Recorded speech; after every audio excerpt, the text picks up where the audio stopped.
안녕하세요. 하루 한 끼 건강정보 채널 하루 한 끼 건강을 전달하는 임원장 태원장입니다. 오늘 첫 주제는 손가락이 아프고 안 펴져요예요. 네, 손가락이 잘 펴지지 않는다, 혹은 손을 펼 때 덜컥거린다, 혹은 손가락을 펼 때 소리가 난다, 이렇게들 표현을 하시는데요. 맞아요. 네. 주로 손을 많이 쓰시는 분들이 자주 걸리는 방아쇠수지 혹은 탄발지라고 하는 질환이죠. 근데 이름이 좀 특이해요. 그죠? 방아쇠. 뭔가 연상시키게 하는 이름이네요. 총을 쏘는다는 얘기죠. 음. 왜냐하면 넷째 손가락만 주로 굽혀진 채로 펴지지 않아서 총을 쏘는 모양과 같은 손가락이 된다라고 해서 방아쇠 수지라고 해요. 근데 어떤 분들에게 많이 오시나요?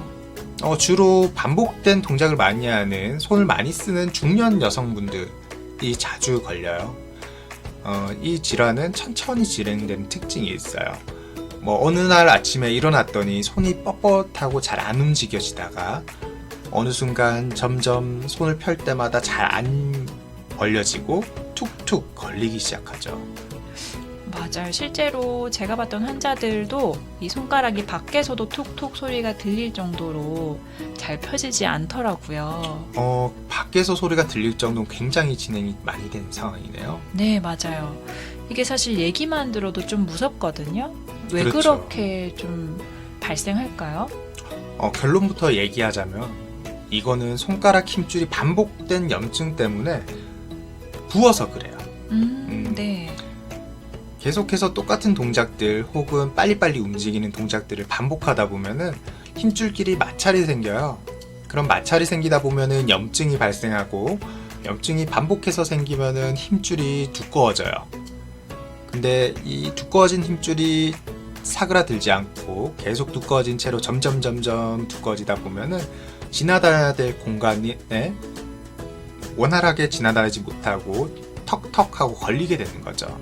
그러니까 그 힘줄이 부어서 거기를 지나다녀야 되는 공간이 좁아진다는 뜻이죠. 그렇죠. 그럼 이게 약간 대형 트럭이 아파트 주차장을 통과를 못 하잖아요. 그죠.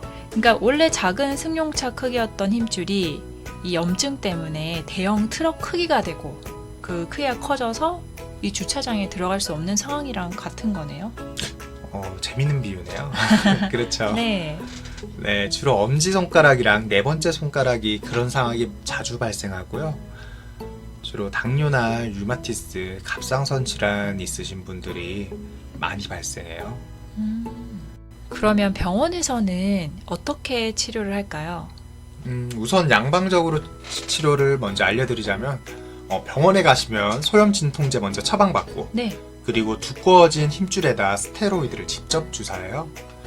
스테로이드는 염증을 강력하게 억제하는데 이게 면역 반응을 억제하는 거거든요.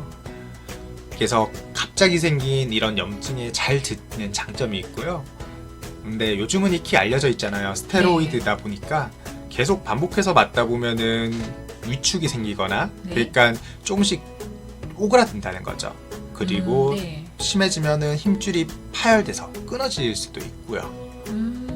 그게 단점이네요. 전반적으로 약해질 수 있다는 거죠. 네. 그래서 반복해서 주사하기가 아무래도 부담스러워요. 그럼 일단 병원에 가면은 스테로이드 주사를 이 부분에 맞고 그다음에 소염 진통제를 처방받아서 먹는다는 뜻이죠. 그렇죠. 그럼 한의원에서는 이거 어떻게 치료하나요? 스테로이드는 반복해서 주사하기 힘들기 때문에 네. 한의원에 치료 받으러 자주 오시는데요. 한의원에서는 주로 도침 치료를 위주로 치료를 합니다. 그 도침 치료라고 하면 칼도자 쓴 그 도침 아닌가요? 잘 아시네요. 네, 저도 많이 사용하고 있거든요. 맞아요. 칼처럼 날이 있는 침인데요. 도침이 이 칼처럼 생긴 침으로 두꺼워진 힘줄 주변을 미세하게 자극하고 절개해서 재생을 촉진시키고 염증을 가라앉히는 방법을 써요. 또한 염증을 가라앉히기 위해서 약침도 같이 주입하기도 하고요. 이게 그러면은 도침이랑 약침 둘 다 장단점이 있을 것 같은데요. 어떤 게 있을까요?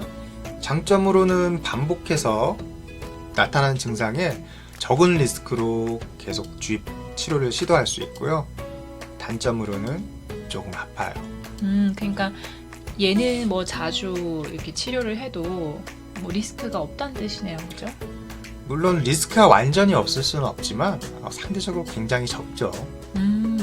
그리고 또 아픈 게 또 약간의 단점이긴 하지만 그래도 그렇죠. 잘 참고 하시죠? 그렇죠. 치료해야 되니까. 네. 그러면 치료하는 데는 얼마나 좀 기간을 생각해야 될까요? 이게 방아쇠 수지가 굉장히 오래 걸리고 재발하는 경우가 많아요. 그래서 네. 이런 예후를 말씀드리기도 좀 조심스러운데 네. 이 질환 자체가 만성 질환이에요, 기본적으로.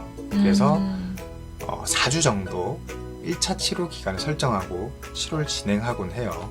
그러니까 먼저 오셨을 때 한 달 정도는 치료를 하고 보는군요. 그렇죠. 그럼 만약에 한 달 동안 치료를 했는데도 불구하고 나 좋아지는 게 없는 것 같아. 이렇게 하면 어떻게 하시나요? 저희 한의원에 오시는 분들 10 중에 7분 정도는 치료가 그 4주 내에 잘 되는 편인데요. 그래도 반응이 없는 분들은 그래도 수술을 한번 고려해 보시라 말씀을 드립니다. 수술요? 네, 아무래도 이제 수술 같은 경우에는 누구나 최대한 미루고 싶을 것 같긴 하네요.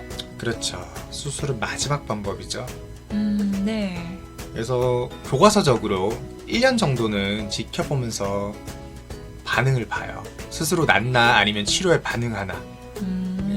나았다 심해졌다를 반복하는 경우가 대다수고요. 네. 1년을 이렇게 치료하고 지켜보고 해도 낫지 않는다면은 그래도 수술을 진행해요, 보통은. 그럼 이 수술은 어떤 수술을 하는 거죠? 아까 말씀드린 이 비우된 손바닥 힘줄 네네.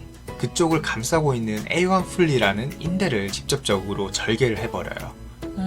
네. 성공률은 매우 높은 편이고 네. 뭐 한번 수술하면 괜찮아지는 경우가 많죠. 네. 하지만 결국 힘줄, 그러니까 이 섬세한 부분들을 칼로 직접 절제하는 수술이다 보니까 수술 후 부작용이 좀 상당하죠. 뭐 수술에 뻣뻣함이라든지 흉터가 생기기도 하고요. 그리고 심하면 신경 손상이 있을 수도 있고요. 제가 봤던 환자분도 이 치킨집 하셨던 분이거든요. 예. 아무래도 치킨 튀기거나 하는 동작을 많이 하다 보니까 손을 많이 썼는데요. 이제 그분 같은 경우에 이 생계가 걸려 있다 보니까 그렇죠. 이게 수술하고 나면 물에 닿지 말라고 그 기간이 길다고 하더라고요. 그래서 생계 때문에 이제 좀 계속 미루고 하다가 이 한방 치료로 계속 호전 잘 되고 있는 케이스도 있거든요. 그렇죠. 수술이다 보니까 결국 재활의 시간도 가져야 되고요. 맞아요. 수술 후에는 결국 위생이 굉장히 중요하기 때문에 감염을 방지하기 위해 이런 일에 복귀하는 게 좀 늦어질 수가 있어요. 맞아요. 그러면은 이게 평소에 예방하는 방법은 없을까요? 평소에 손을 많이 쓰시는 분들은 일하시고 와서 집에 왔을 때 온찜질, 뭐 찜질기로 간단하게 하시거나 네. 아니면 따뜻한 물에 손을 담가 손을 피로를 풀어주는 방법이 좋고요. 네. 그게 안 된다면 간단하게 남편이나 아내분한테 마사지를 부탁하는 것도 좋은 방법이겠죠. 그 파라핀도 괜찮은 것 같긴 하더라고요. 파라핀도 기본적으로 굉장히 따뜻하게 해줘서 네. 재생이나 염증을 조금씩 억제하는 작용이 있기 때문에 가정용 파라핀이 있다면 해주시는 것도 굉장히 좋습니다. 또 어떤 게 있을까요? 무엇보다는 손을 많이 써서 통증이 있을 때는 쉬어주는 게 중요합니다. 맞아요. 쉬는 게 또 중요하죠. 쉬기만 잘해도 대다수는 많이 나아져요. 맞아요. 근데 특히 아까 말씀드린 당뇨나 갑상선 같은 이런 질환이 있는 분들은 평소에 몸 관리를 꾸준히 잘 해주시는 게 중요해요. 그렇죠. 네, 오늘은 전반적으로 방아쇠 수지에 대해서 알아봤는데요. 지금까지 하루 한 끼 건강 정보였습니다. 내일도 하루 한 끼 하세요.